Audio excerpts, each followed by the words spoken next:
Hi, welcome to the galley. Now tonight we're doing another one of those wonderful one-pan dishes that I personally just love because it makes life so easy.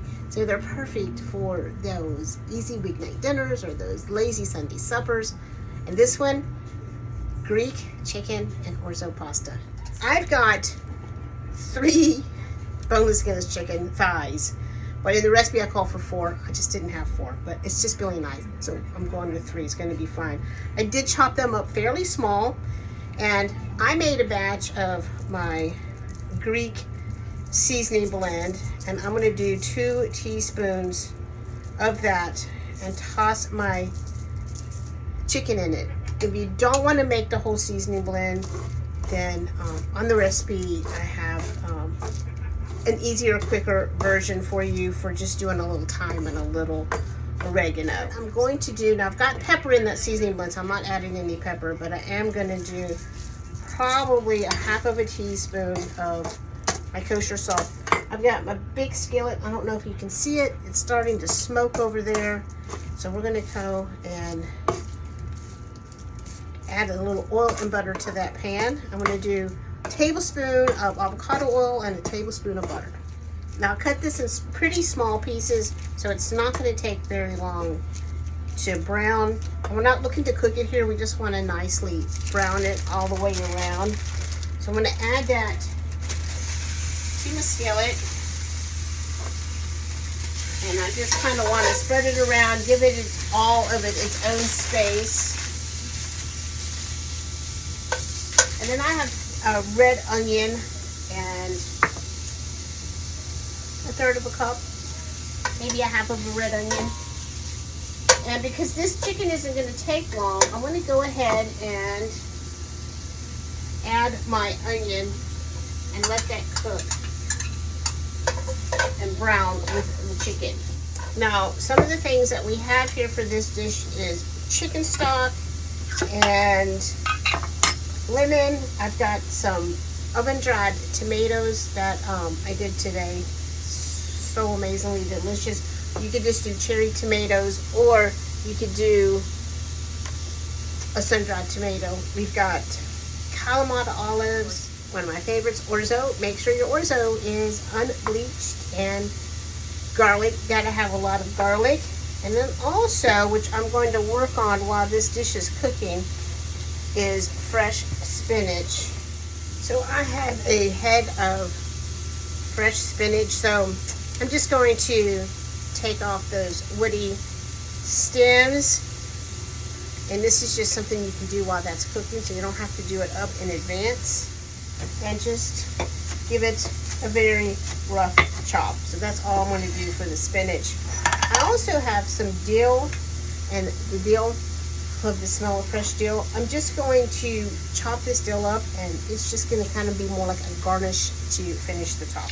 Now I have 1 cup of my orzo, and I like to kind of give my orzo a little toast and just kind of let it kind of soak up all this goodness in here before I add my stock. So I'm just going to give that maybe 2 minutes in here. And now garlic, I would say 3 to 5 cloves of garlic. And then we're just going to give that garlic about 30 seconds to open up. 2 1/4 cups of chicken stock.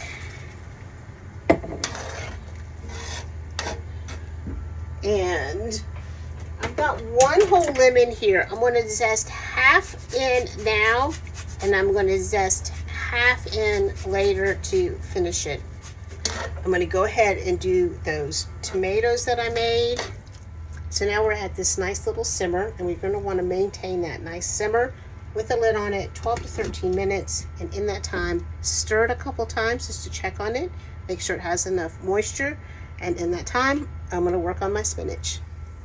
Okay, there goes our timer, off with our lid.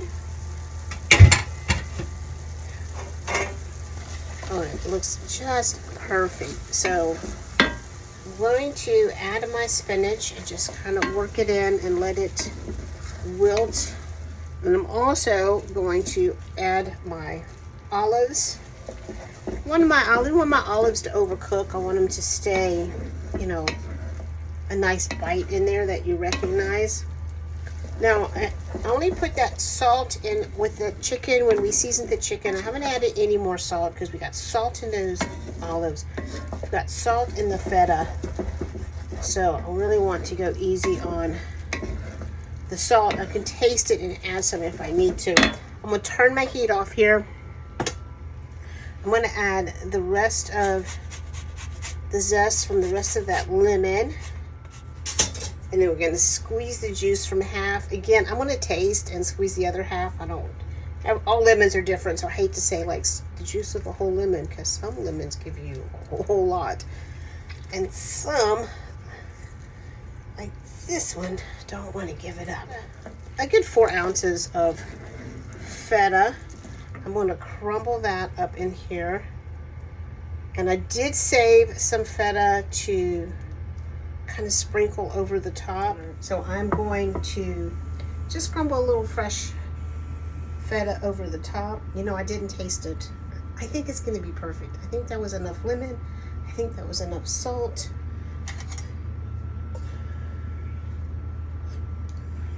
Well, you should always taste everything before you serve it. No.